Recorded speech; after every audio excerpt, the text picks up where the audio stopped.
ఈ క్వశ్చన్ చూడండి, the stored form of polysaccharide in plants and animals respectively.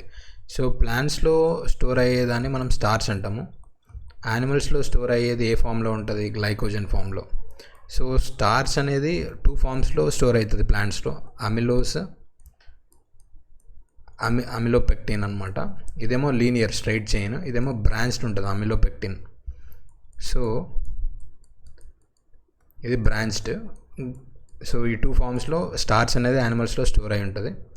Next glycogen ఎక్కడ store అవుతుంది?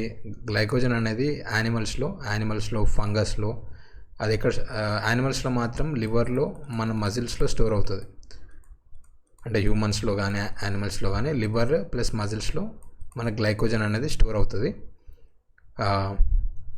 So బేసిక్గా మన ఆన్సర్ ఇప్పుడు ఏమవుతుంది? Stored form of polysaccharide in plants and animals అంటే starch and glycogen. Option C అనేది మన ఆన్సర్ అనమాట.